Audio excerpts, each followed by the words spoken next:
안녕하십니까. 저는 이번 GTAP 5개국 기술교류 상담회 진행을 맡은 중소벤처기업진흥공단의 정준석이라고 합니다. 반갑습니다. 잠시 후 1시부터 50분간 포스트 코로나 시대의 디지털 헬스케어라는 주제로 디지털 헬스케어 파트너스의 최윤섭 대표님이 주제로 강의가 진행됩니다. 최윤섭 대표님을 자리로 모시겠습니다.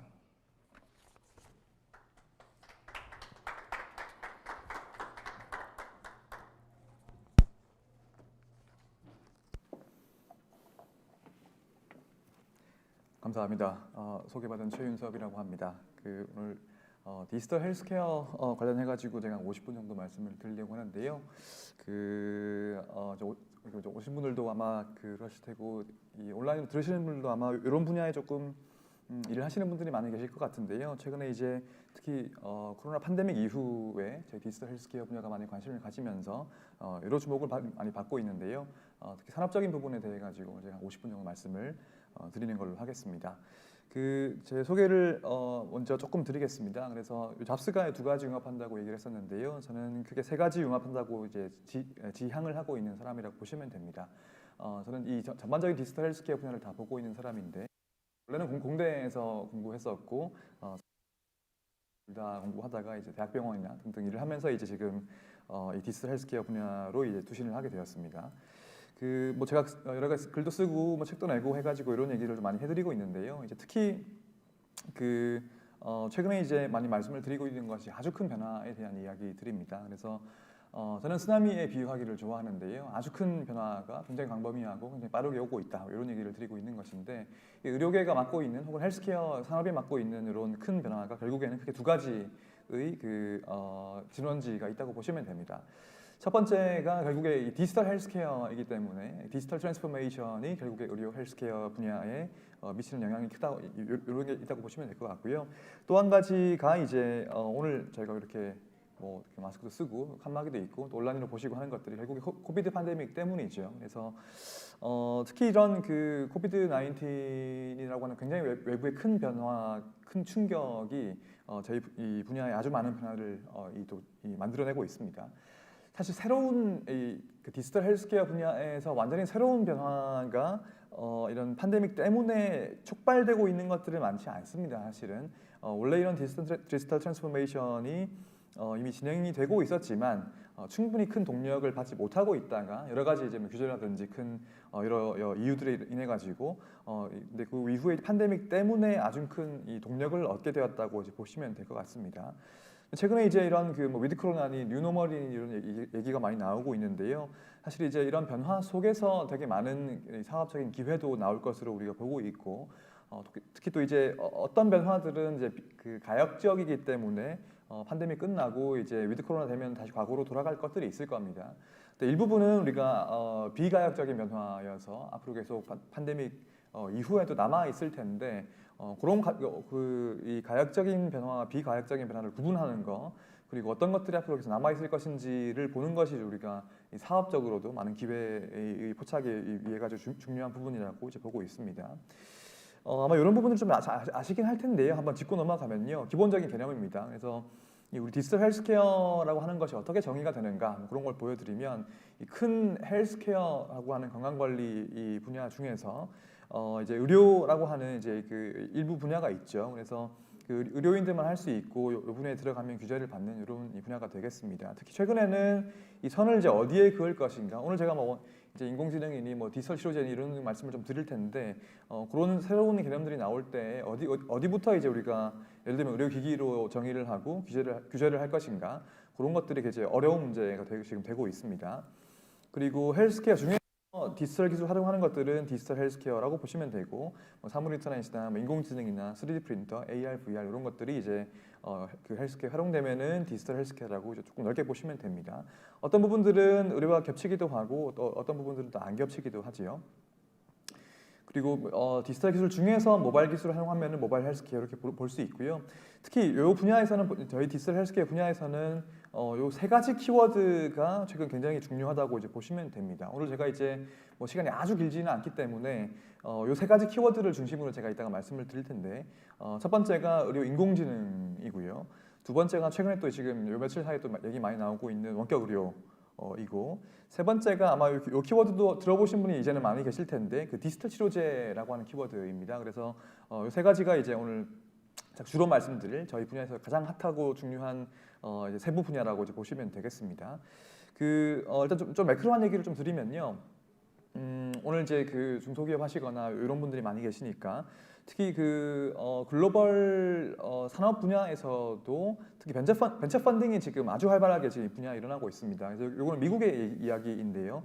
이 지난 몇 년 동안을 보면은 이제 우상향하고 있다는 걸 일단 보실 수가 있는데, 사실 작년 1분기에 아주 큰 이제 규모가 투자가 되었는데 그 이후로 팬데믹이 터지면서 당시에는 저희가 걱정을 되게 많이 했습니다. 그래서 이게 되게 분위기가 좋았는데 이 팬데믹으로 모든 것들이 불확실해지면서 이런 좋았던 분위기가 이 디지털 헬스케어 분야에서 또 사라지는 것이 아니냐.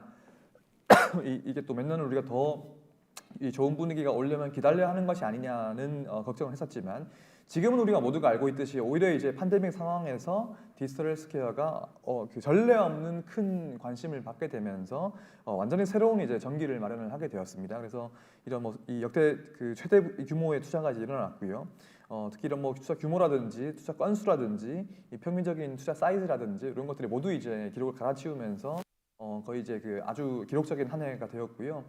그리고 작년이 이제 그런 큰 한 해였지만은 오히려 이제 올해 들어가지고서는 이 상반기만에 작년의 기록을 다 거의 갈아치우면서 또 새로운 지금 역사를 이 순간에도 지금 써가고 있는 그런 상황이 되겠습니다. 그래서 투자 규모는 지금 이미 이제 돌파를 했고요. 사실 최근 데이터를 보게 되면 지금 이제 $20 빌리언 정도가 미국에서는 지금 이 분야에 벤처 펀딩으로 지금 되고 있는 걸로 이제 파악이 되고 있습니다.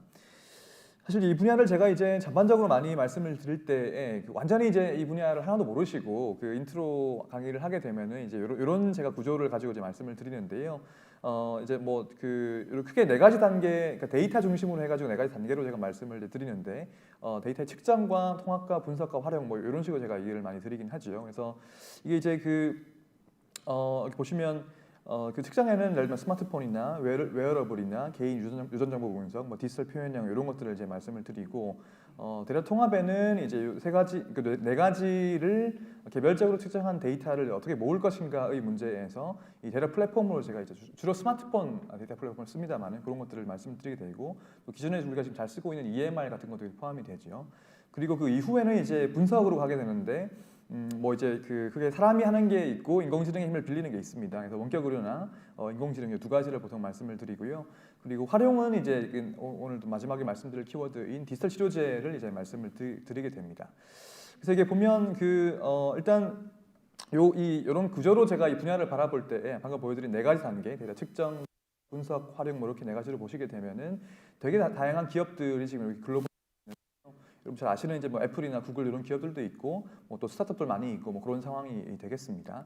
사실 이제 제가 이제 이런 편의상 방금도 이렇게 이제 네 가지 단계로 끊어가지고 보여드리고 있기도 하고, 그리고 이제 여기도 보시면은 이렇게 네 가지 끊어가지고 개별적인 기업들을 이제 위치시킨 그 랜드스케이프인데, 사실은 최근에는 이런 네 가지 단계의 각각의 단계 혹은 전체 단계들이 계속 경계가 허물어지는 일들이 많이 벌어지고 있죠. 그래서 방금 보여드렸던 이런 원격 의료와 인공지능, 디지털 치료제, 오늘 말씀드린 세 가지 키워드들도 사실은 이제 개별적인 주제라고 보기는 좀 어려울 정도로 계속 융합이 되고 있는 일들이 계속 벌어지고 있습니다.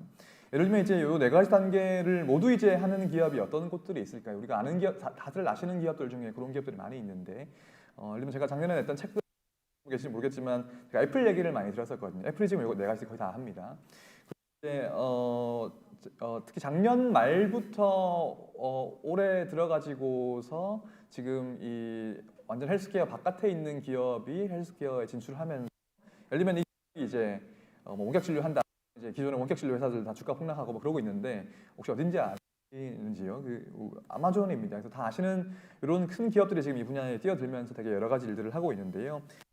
이제 저는 이제 엔드 투 엔드라고 얘기를 하는데, 그러니까 데이터 측정부터 데이터 통합하고 치료하고 원격 의료 약 배송하고 이런 전체 과정들을 지금 다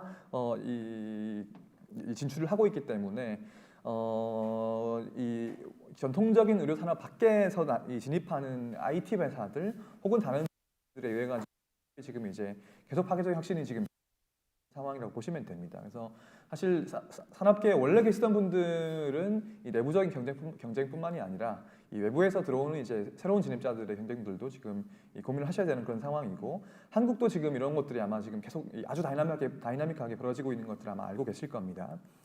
그래서 저는 이제 오늘 뭐 그 이 세부적인 얘기 다 드리기는 어렵기 때문에, 또 이렇게 실무자들 분들이 많이 계시니까 요즘에 가장 많이 핫해지는 세 가지 키워드들을 이제 중심으로 이제 말씀을 드리는 걸로 해보도록 하겠습니다.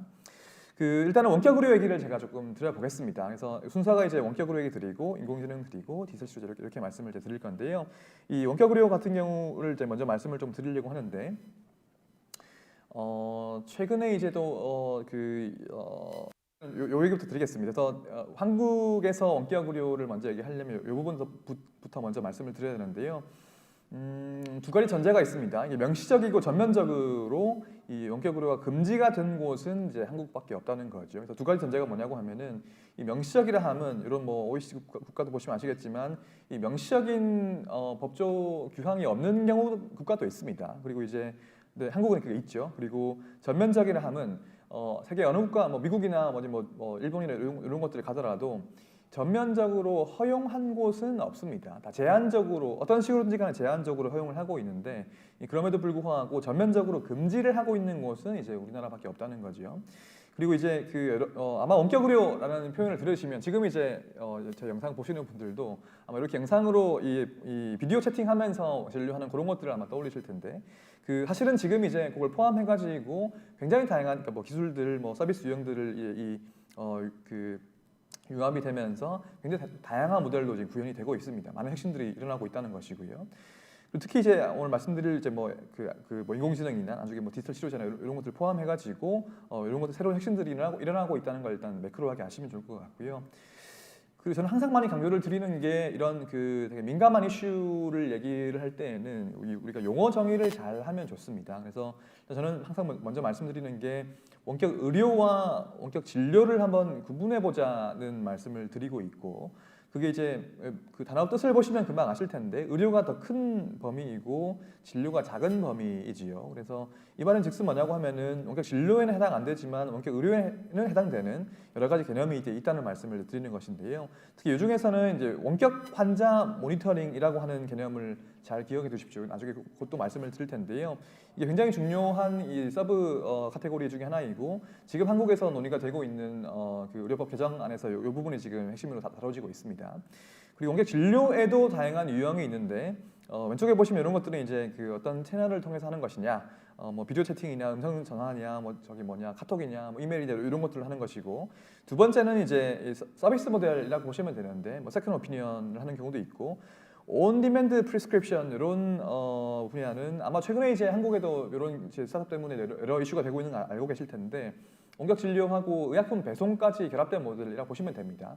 이제 기존에는 한국의 이중 불법이죠. 그래서 그런 부분들이 있습니다. 그래서 여기 보시면은 일단 여러 모델들이 있다. 특히 그 중에도 한 가지 더 말씀을 드리면, 실시간, 비실시간으로 구분을 하기도 합니다. 그래서 지금 저희가 이 온라인을 보시는 분들은 실시간으로 저희 하고 있죠. 근데 예를 들면 카톡으로 한다, 뭐 이메일로 한다 그러면은 이제 비실시간이기 때문에 이런 것들로 이제 이 구분을 할 수가 있고요. 오늘 제가 그 얘기는 나중에 못 드릴 것 같으면 미리 말씀드리면, 예를 들면 미국에서는 이게 수가 같은 게 주마다 다르게 나옵니다. 그래서 여기 보시는 여러 가지 모델들, 혹은 원격 환자 모니터링, 혹은 실시간, 비실시간 등에 따라 가지고서 주별로 수가를 다르게 책정하고, 정책을 다르게 책정하고 있기 때문에 그런 것들을 제가 미리 말씀드린다고 이제 보시면 되겠습니다.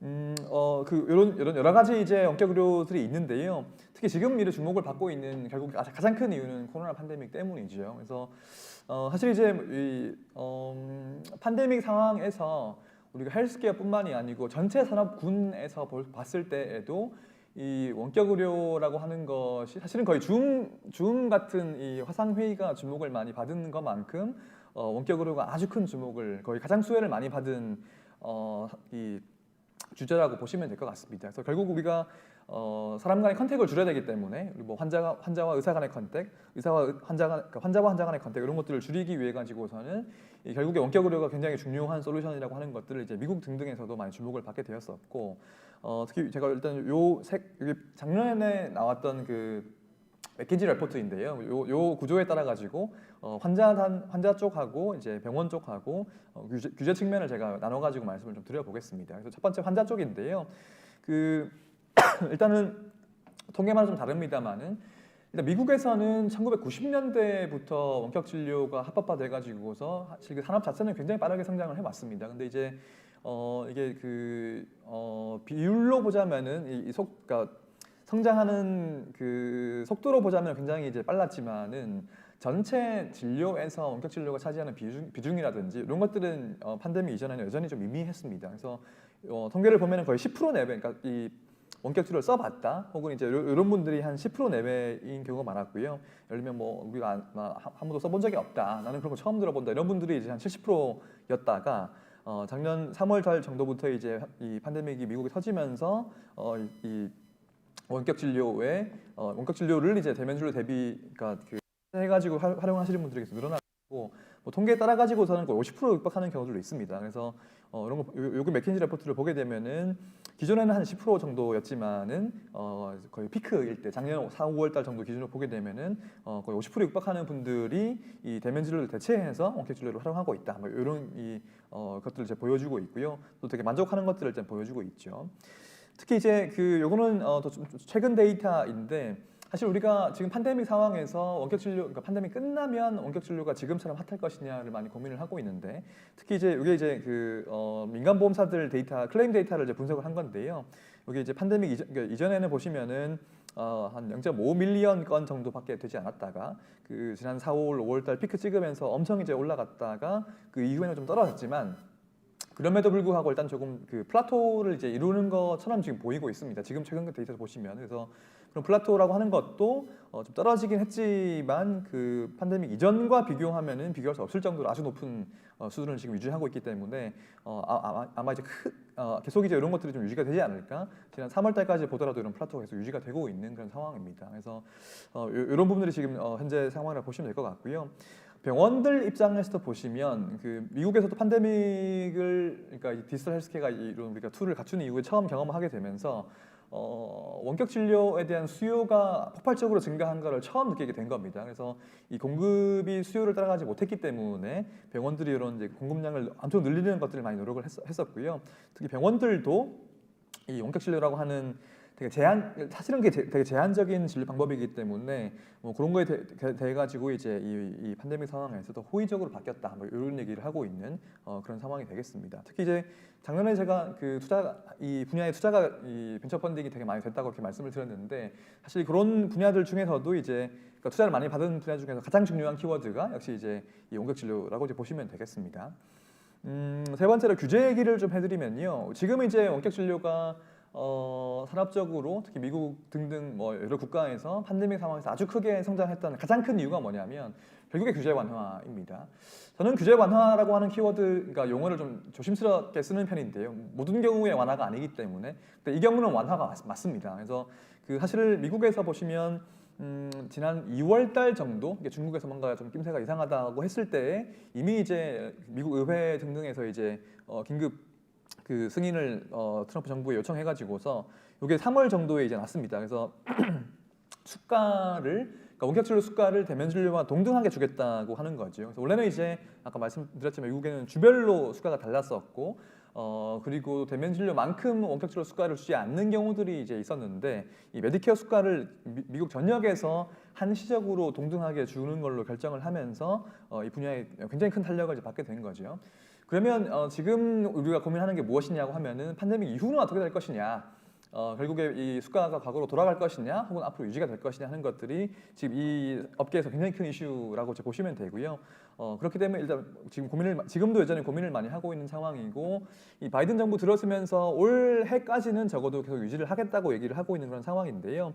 여튼 이분이 보시면 우리로 치면 심평원 원장님입니다. 그래서 이게 지금은 또 퇴임하셨는데 그 다음 분이 오셨는데 여튼 그 당시에 이제 과거로 돌아가는 것이 뭐 좋은 생각이 아닐 수도 있다. 뭐 이렇게 하면서 이제 고민을 하고 계시고 특히 이 분야에서는 지금 이제 이 원격 진료 분야에서는 업체들이 이제 로비를 엄청 하고 있습니다. 수가를 계속 유지하려고 그런 정도로 지금 파악을 하시면 될 것 같습니다.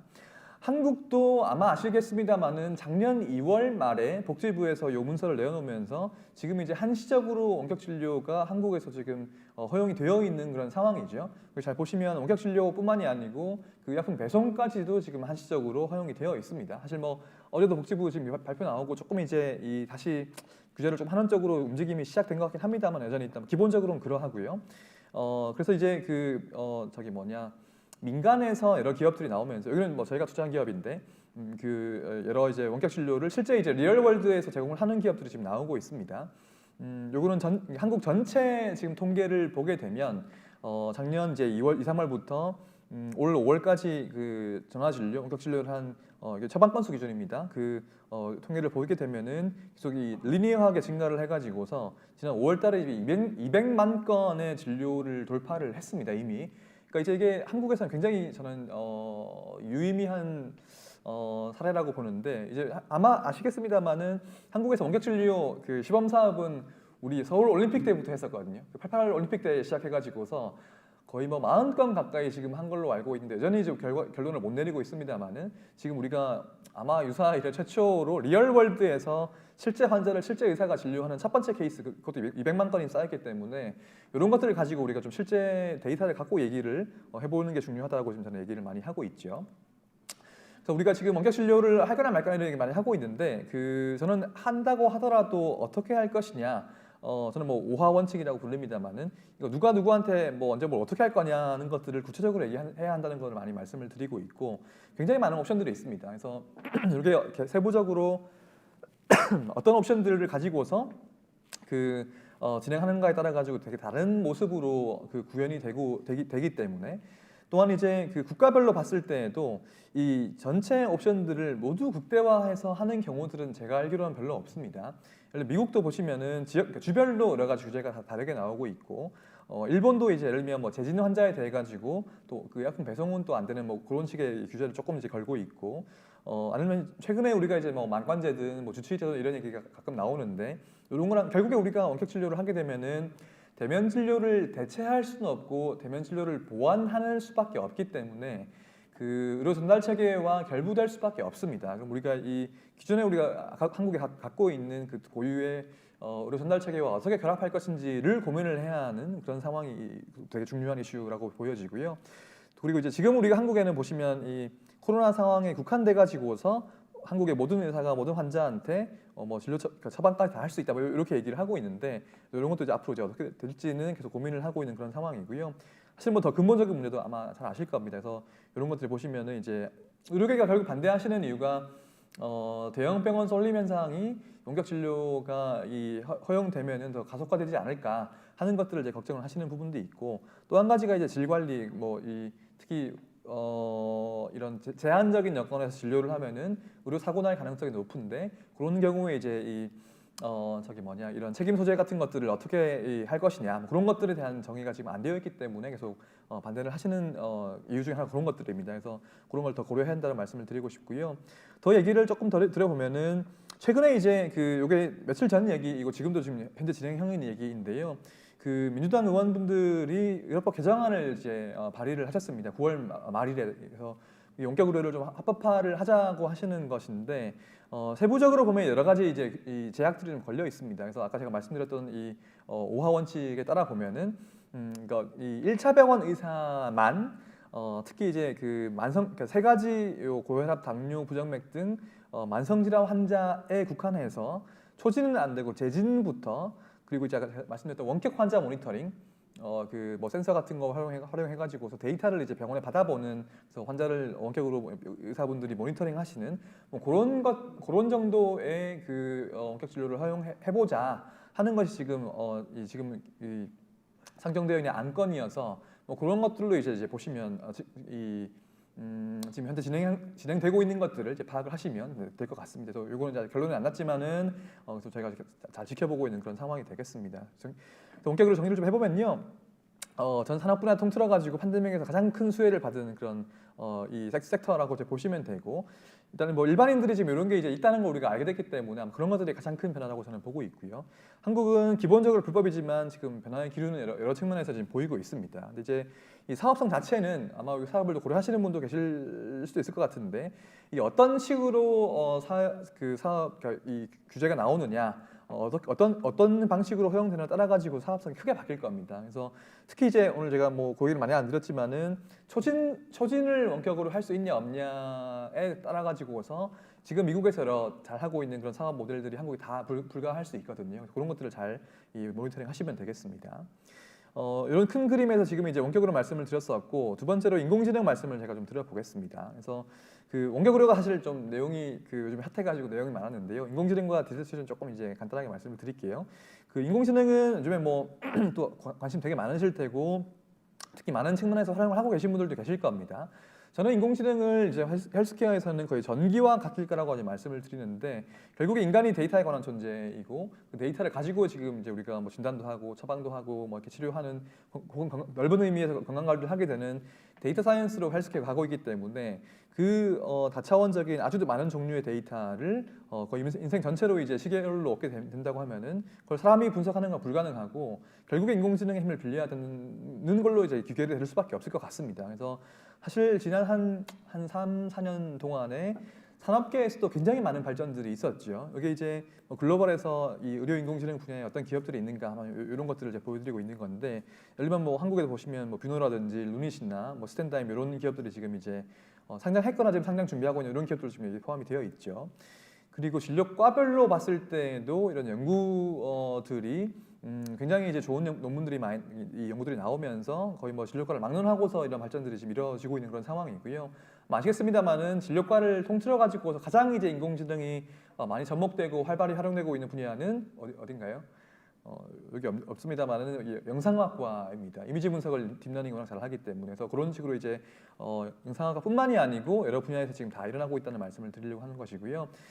그 연구가 발전되게 되면 결국에 이제 인허가로 우리가 이어지게 되는데, 뭐 이런 FDA 혹은 이제 EU에서 인허가 받은 것들을 보시게 되면은 올 초에 이제 논문을 보면 한 200개 이상의 인공지능 기반의 의료기기가 지금 인허가 받았다고 얘기를 하고 있고, 뭐 최근 FDA 얘기를 듣게 되면 300개 넘게도 지금 얘기를 하고 있는 것 같습니다. 그리고 한국에도 보시면 이건 작년 9월달 1년 전 얘기인데요. 저기 시각자가 공식 내놓은 자료를 보게 되면은 한 50개 정도의 그 인공지능 기반 의료기기가 인허가를 받았었고, 그 이후에 지금 이제 뭐 현업에서 얘기를 좀 하다 보면은 아마 이게 4월달에 70개 얘기를 했었었고, 연내로 지금 100개 정도는 달성될 거라고 지금 얘기를 하고 있는 그런 상황인 것 같습니다. 그리고 산업적으로 봤을 때 아까 말씀드렸지만은 뭐 JLK는 상장을 이제 재작년에 하셨고, 뷰노는 이제 올 초에 이제 상장을 했고, 루닛도 지금 상장을 준비하고 있죠. 그래서 이런 이제 전반적인 여러 산업적인 측면에서의 발전들이 최근 몇 년 동안은 지금 빠르게 일어나고 있다, 이렇게 이제 보시면 될 것 같습니다.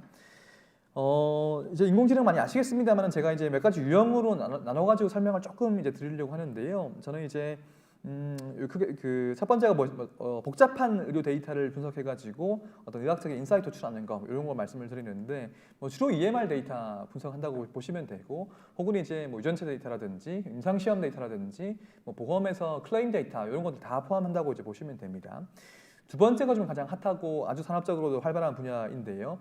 주로 이제 사람이 눈으로 판독하던 거를 딥러닝을 주로 활용해가지고서 이 판독 보조하는 뭐 그런 분야라고 보시면 되는데, 아까 말씀드린 영상학과든 병리과든 안과든 피부과 다양한 분야에서 뭔가 눈으로 보고 그 의사 선생님들이 판독하시는 게 있으시면 거의 접목이 다 되고 있다고 보시면 되겠습니다. 세 번째가 연속적인 데이터, 시계열 데이터를 이제 모니터링 해가지고서 예방 의료, 예측 의료 구현을 하는 것인데, 우리 이제 원내에서 예를 들면 폐혈증 등등을 보는 것이 있고, 병원 밖에 있는 환자들이 이런 인공지능을 활용해가지고서 또 이런 그 건강 관리하는 부분들이 있게 됩니다. 조금 예시를 들어드리면은 첫 번째 유형이 이제 복잡한 데이터, 주로 EMR 데이터라고 말씀드렸었는데, 지금은 또 이 얘기를 많이 안 하시지만 왓슨 그 기억하시죠? 그래서 왓슨 폼클로지 같은 걸 보시면은 암 환자의 진료 데이터를 기반으로 해가지고서 이렇게 이제 그 의사분들이 어떤 약을 처방할 것인가 그런 것들을 권고해주는, 그러니까 인공지능이 의사에게 권고해주는 그런 시스템이라고 보시면 될 것 같고요. 구글에서도 내놓은 인공지능 여러 인공지능들이 있는데 그 중에 하나가 EMR 데이터 진료 기록 분석해가지고서 이번 한 환자가 뭐 입원 중에 사망할 것인지 뭐 얼마나 장기간 입원할 것인지 뭐 이런 것들을 이제 예측해 딥러닝으로 예측하는 그런 인공지능도 있었고, 혹은 더 나아가면 아예 그냥 이제 이건 중국에서 EMR 데이터 기반으로 한 그 소아 환자 대상의 인공지능인데 아예 진단을 내리는 그런 인공지능까지도 지금 활발하게 나오고 있다고 이제 보시면 되겠습니다. 두 번째 유형은 이제 아까 말씀드린 가장 핫한 이제 분야라고 이제 보시면 되는데 그 주로 이제 영상학과에서 보시면은 이제 엑스레이나 MRI나 뭐 CT 같은 판독하는 뭐 그런 것들에서 이제 그 예시들이 많이 있는데, 요게 이제 한국에서 그 시각처에서 그 인공지능 기반으로 최초로 인허가 받은 인공지능인데요. 그 뼈 나이 분석하는 그 뷰노의 인공지능이라고 보시면 되고, 그리고 이건 루닛의 논문을 제가 갖고 온 것인데 폐 엑스레이 흉부 엑스레이 찍을 때에 그 이제 저기 노줄 폐 결절을 보는 거를 인공지능이 보조를 해주게 되면은 보조를 받아가지고서 판독을 하는 그런 인공지능으로 인허가를 받고 병원들에 많이 도입이 되고 있고요.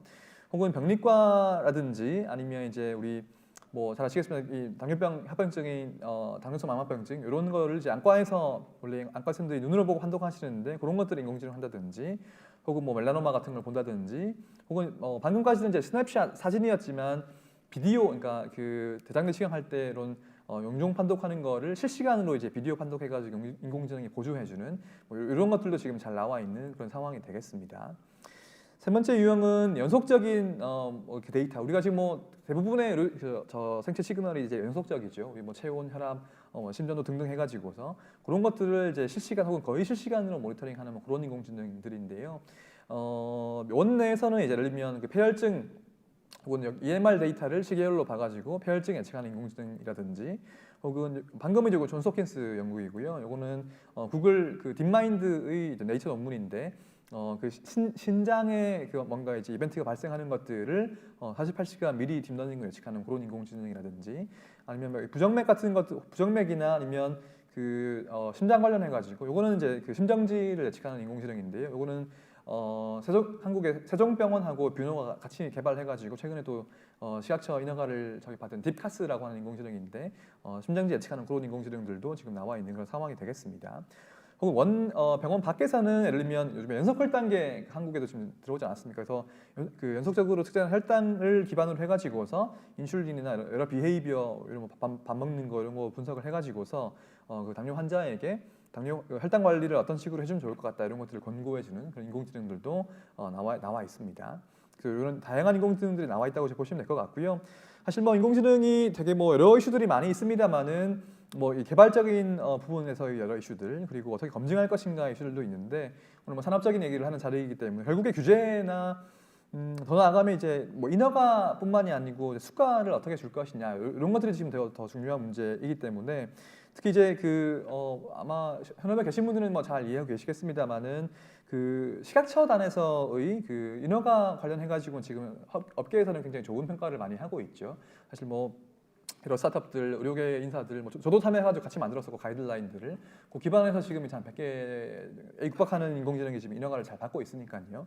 근데 문제는 역시 수가입니다. 아마 뭐 이런 고민들을 여전히 지금도 여기 계신 분도 영상 보시는 분도 많이 하시겠습니다만은 심평원에서 지금 수가 기준이 그 영상학과 인공지능하고 병리과 인공지능 두 가지 지금 나와 있거든요. 근데 그 인공지능이 이제 산업계에서 평가하기로는 굉장히 보수적으로 나와 있고, 그 한 100개 육박하는 그 인허가 받은 인공지능들 중에서 지금 수가 받는 인공지능이 한국에 몇 가지가 있죠?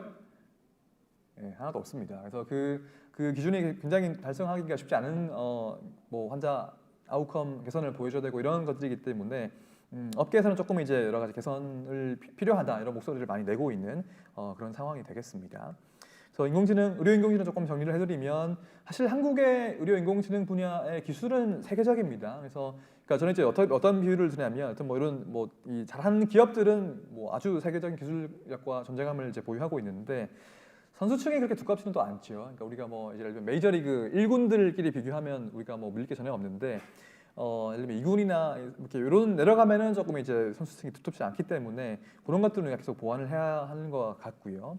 그리고 인허가 식약처단에서 인허가 받고 있는 인공지능 계속 증가를 하고 있는 상황입니다만은 결국에 우리가 기승전 수가가 문제이기 때문에 산업적인 성과를 사실은 지금 이미 한 상황이라고 이제 말씀을 드려야 될 것 같고 최근에 뭐 이런 혁신 수가 등등 논의가 되고 있습니다만은 여튼 이제 뭐 계속 저를 포함한 여기 계신 분들을 포함한 저희들 이 업계에서 많은 노력이 지금 필요한 그런 상황이라고 보시면 되겠습니다.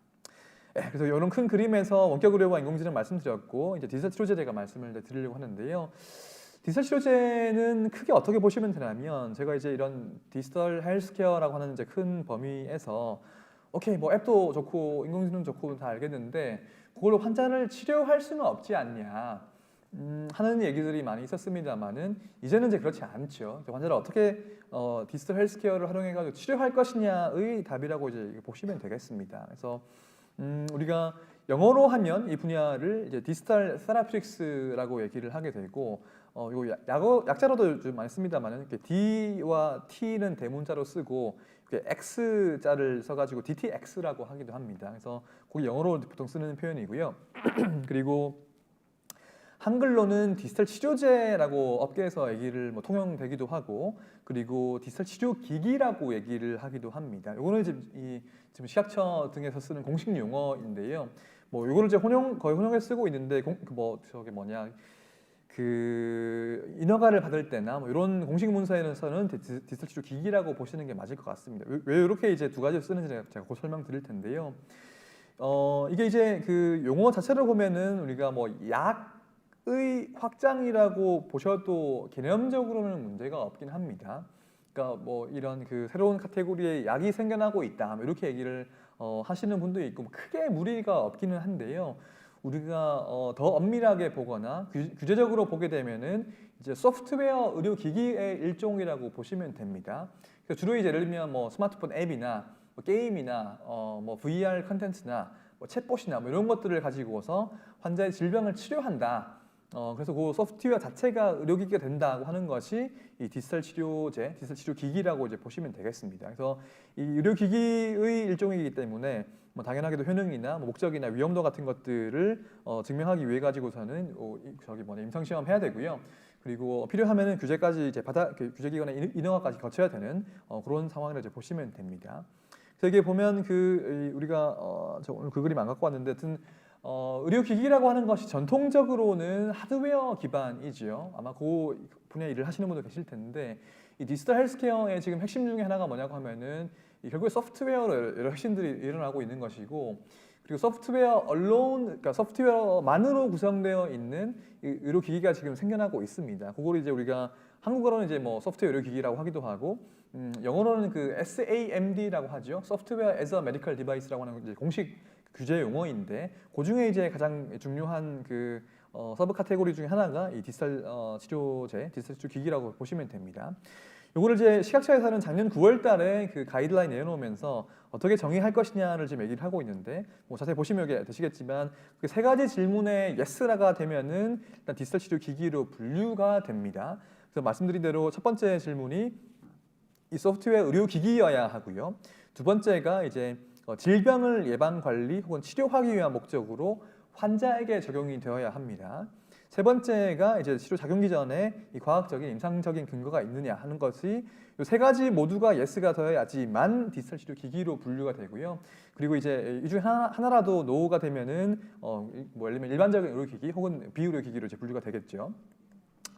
그래서 그럼 그 이후에 이제 분류가 된 이후에 이거를 어떻게 인허가할 것이냐는 지금 이 연구를 하고 있는 그런 상황입니다. 그래서 허가심사 실제 허가심사하는 기준을 지금 아직 가이드라인 안 나왔고요. 저도 지금 여기 제가 참여를 하고 있기 때문에 알고 있는데 몇 가지 인디케이션이 돼가지고서 지금 또 업체도 몇 군데 참여해가지고 지금 개발을 하고 있고, 아마 곧 가이드라인이 그 예를 들면 불면증 디지털 치료 기기라든지 혹은 이제 중독 관련해가지고 곧 아마 나올 겁니다. 그래서 그런 것들을 아마 그 질병별로 계속 확장을 해나가는 단계라고 보시면 될 것 같고요. 그리고 이제 그 어느 분야에 지금 접목이 많이 되냐를 보게 되면은 예를 들면 이제 주로 멘탈 헬스 정신과에 많이 활용을 하게 됩니다. 특히 이런 디지털 치료제들이 많은 경우에는 CBT, 그 인지 행동 치료에 기반한 것이 많기 때문에 이런 정신과 질환이라든지 혹은 뭐 당뇨 등을 중심으로 한 만성 질환이라든지 이런 거에 지금 많이 접목이 되고 있고, 혹은 암 환자 대상이나 혹은 신경과 대상으로도 지금 여러 연구들이 진행이 되고 있고, 또 이제 이 FDA 인허가 받아가지고 출시가 되고 있습니다. 사실 이런 컨셉은 예전부터 없던 것이 아니죠. 근데 이제 왜 지금 와가지고 이런 디지털 치료제라는 이 뭐 이름도 따로 붙이고 막 호들갑 떨고 있냐 하게 되면은 뭐 이게 의학적인 뭐 규제적인 산업적인 이 발전들이 계속 우리가 축적이 되어 가면서 이제는 이런 어떤 그 임계점을 넘어서 가지고 이 분야를 이 별도로 우리가 봐야만 되는 그런 상황에 이르렀다고 저는 이제 보고 있습니다. 사실 한국은 지금 이 분야가 너무 큰 주목을 받고 있어서 지금 규제도 과제도 엄청 큰 것들이 지금 많이 나오고 있고, 뭐 산자부, 뭐 과기부, 뭐 이게 뭐 다 뭐 주목을 하고 있고, 제가 이제 그 벤처 투자하는 사람이기 때문에 저희가 이제 그 이런 사업 계획서 많이 받아보게 되면은 이게 여러 하입도 좀 있고요. 이게 밸류에이션도 지금 엄청 높아져가지고 여러 그 이 조금 과도한 주목을 받고 있는 것이 아닌가 하는 그런 상황이 여튼 그런 느낌을 좀 받고 있는 그런 상황이긴 합니다. 장기적으로는 여전히 이제 뭐 아주 유망하다는 건 제가 뭐 의심할 여지가 없는 것 같고요. 일단 미국에서는 보시면은 FDA 인허가 받은 것들은 20개는 넘어가는 것 같지는 않고 10개는 넘습니다. 그래서 제가 몇 가지를 말씀을 드릴 테고, 한국에는 아직까지 이제 인허가 받은 것들은 하나도 없고, 임상시험 계획 승인 받은 것들은 한 서너 개, 너댓 개 정도 되고 있는 그런 상황이 되겠습니다. 글로벌에서 이 여러 기업들 중에서 한 기업만 기억하셔야 되면 제일 위에 있는 그 페어 세라피틱스를 이제 기억을 하셔야 합니다. 이게 보스턴에 있는 이 기업인데 지금 전 세계에서 유일하게 FDA 인허가 받은 디지털 치료제를 3가지 보유하고 있는 그런 기업이라고 보시면 됩니다. 그래서 2017년도에 이 분야 최초로 그 중독 디지털 치료제인 리셋을 이제 인허가를 받았고요. 역시 CBT를 앱으로 만든 거라고 보시면 되는데, 처방을 받아야지만 쓸 수 있는 그런 이제 앱이고, 그 다음 해인 2018년도에는 O가 붙었죠. 리셋 O라고 하는 걸 인허가를 받았습니다. 그래서 역시 중독 치료하는 이제 앱인데요. 여기 O라고 하는 것이 그 미국의 지금 오피오이드 그 마약성 진통제가 에 대한 중독이 지금 거의 에피데믹이기 때문에 거기에 대한 이제 그 중독 치료용 디지털 치료제로 이제 인허가를 받았다고 보시면 되고, 역시 처방을 받아야지만 쓸 수 있는 그런 앱입니다. 작년에는 이 페어 세라피틱스가 소음리스트라고 하는 이 불면증 치료용 이제 디지털 치료제를 이제 인허가를 받았는데, 이것도 이제 불면증 치료하는 그 인지행동 치료 기법을 앱으로 만들었다고 보시면 되고, 굉장히 또 탄탄한 이제 에비던스를 가지고 있는 그런 앱이라고 보시면 됩니다. 역시 처방을 받아야지만 쓸 수 있는 그런 앱입니다. 보시면 이게 이제 아마 바이오텍 계신 분들은 이런 그림 되게 익숙하실 텐데, 이거 파이프라인 그림이 이 페어 홈페이지가 이렇게 똑같이 있습니다. 그래서 이게 이제 이 3가지를 인허가 받았다고 이제 나와 있는 것인데, 쭉 밑에 있는 이런 거 다 합쳐 보시면은 이거 우리 뭐 이 그 약이 그러니까 우리 뭐 알약 같은 그런 것들이 아니고 다 소프트웨어거든요. 그래서 이런 식으로 지금 이제 되게 재미있는 일이 벌어지고 있다고 이제 보시면 될 것 같고, 네, 그리고 또 다른 기업 하나 말씀을 드리면은 그 이외에도 유명한 기업 중에 하나가 이 알킬리 인터랙티브라고 하는 또 보스턴에 있는 기업인데, 이 기업은 작년에 이제 요 게임 형태의 디지털 치료제를 FDA 인허가를 최초로 받았습니다. 그래서 엔드에버 RX라고 하는 이제 그 아이패드 기반의 게임인데요. 그 ADHD 이 소아 환자 대상으로 해가지고서 텐션 증진하는 목적으로 허가를 받았고, 세계 최초로 이제 처방을 받아야만 쓸 수 있는 게임이라고 이제 얘기를 하고 있죠. 그래서 뭐 다양한 기법을 통해 가지고 많은 연구 기반으로 해가지고 인허가를 받았고요. 또 VR로 시도를 하는 것들도 많이 있는데, 예를 들면 이제 VR로 PTSD 환자 대상으로 해가지고 노출 치료를 하거나, 이런 그 뭐 군인들 PTSD 환자들 대상으로 해보거나, 혹은 이제 최근에는 요거는 이제 LA에 있는 스타트업인데 어플라이드 VR이라고 하는 기업이 그 진통 효과를 주는 앱을 이 VR 컨텐츠 만들어 가지고서, 제가 논문을 가지고 오지는 않았는데 여튼 되게 이제 많은 임상 연구를 진행을 했었고, 지금 피보탈 트라이얼 해가지고 아마 FDA 인허가를 받으려고 지금 하고 있는 것 같습니다. 그래서 허리 통증에 대해 가지고 지금 얘기를 하고 있고요. 그리고 또 다른 유형이 이제 챗봇인데요. 그러니까 인공지능 챗봇이랑 채팅을 이제 하는 거죠. 그래서 그 우리가 이제 아마 아시는 뭐 심심이라든지 아니면 최근에 이제 이루다 사태 같은 거 아마 아실 텐데, 그 인공지능 에이전트와 채팅을 이제 하게 됨으로써 우울증 같은 걸 경감하게 되는 그런 것들이 이제 시도가 되고 있습니다. 이 팀은 스탠포드에서 나온 팀인데, 그 여러 임상 연구들을 했었고 또 최근에 이제 그 산후 우울증 대상으로 해가지고서 지금 FDA 인허가 받으려고 지금 하고 있는 그런 상황이 되겠습니다. 그래서 이런 디지털 치료제가 되게 다양한 사례들이 있고 많은 이제 가능성들을 가지고 있는데요.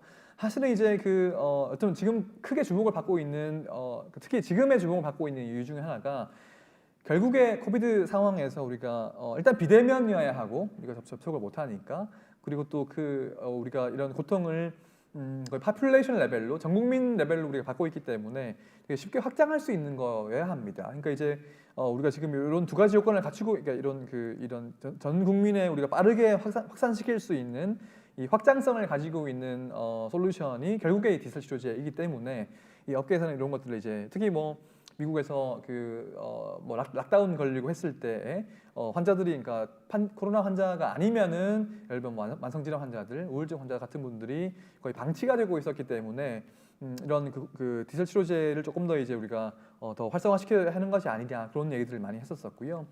특히 작년에 되게 또 큰 뉴스가 있었던 것이 또 규제 완화인데요. FDA가 작년 4월달에 그 정신질환 관련돼 가지고서는 이 디지털 치료제가 원래 이제 510K 인허가 받고서 출시해야 되지만 일단 인허가 면제해 줄 테니까 그냥 출시해 가지고 써라고 지금 얘기를 하고 있고 지금도 이게 지금 유지가 되고 있습니다. 그래서 여러 이제 이 디지털 치료제들이 인허가가 원래 필요하지만 그 면제 받고 이 출시해서 좀 쓰고 있는 그런 상황이고요.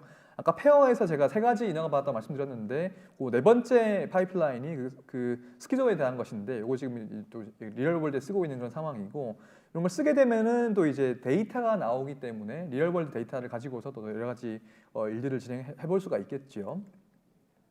그래서 그 디지털 치료제가 되게 유명하고 재미있는 것들이 많이 있는데요. 그럼에도 불구하고 앞으로 넘어야 될 산들이 되게 많이 있습니다. 그래서 어떤 한계들이 있는가를 좀 말씀을 이제 마지막으로 드리도록 할 텐데요.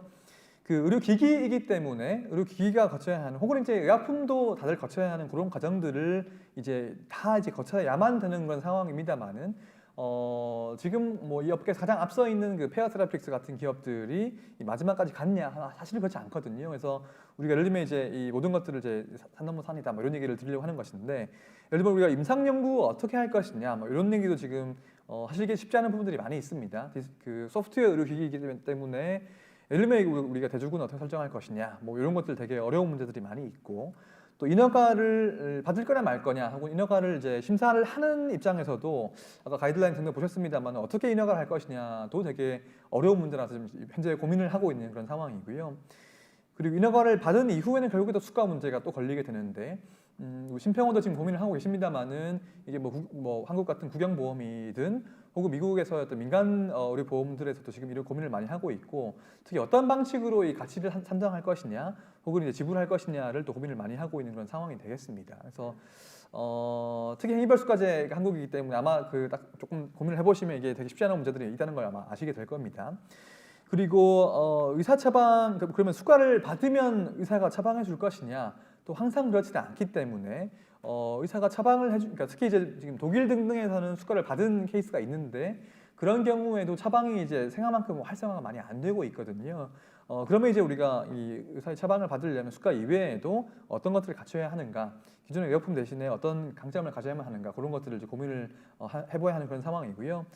그 다음에 이제 의사가 처방을 해주면 또 모든 환자가 쓰는 것은 또 아니기 때문에 특히 의약품 가지고 있는 컴플라이언스 문제가 여기도 이제 적용이 되게 됩니다. 그래서 특히 이게 앱이나 디지털 폼 팩터를 가지고 있기 때문에 특히 고령층 환자라든지 이런 분들에 대한 디지털 리터러시 문제 이런 것들이 고민이 되게 되고요.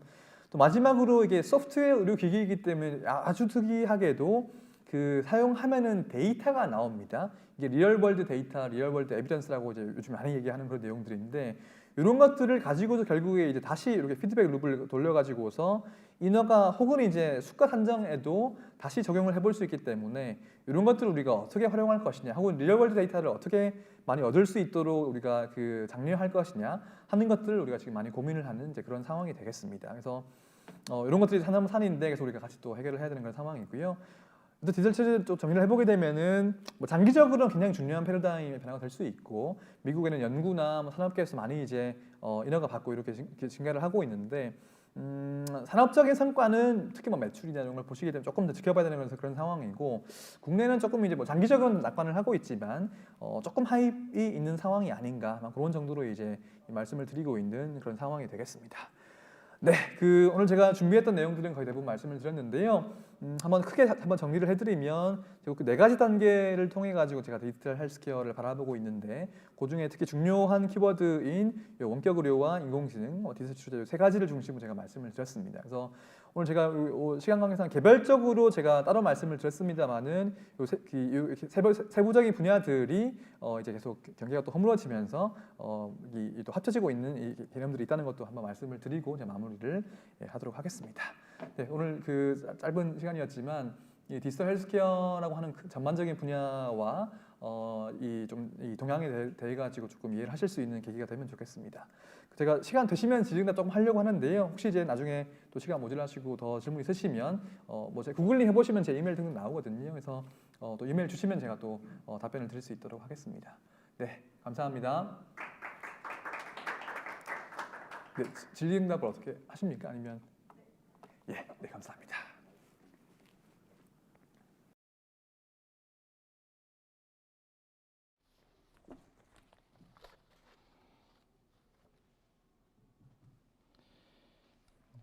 디지털 헬스케어의 미래를 주제로 강의해 주신 최윤섭 대표님께 다시 한번 뜨거운 박수를 부탁드립니다.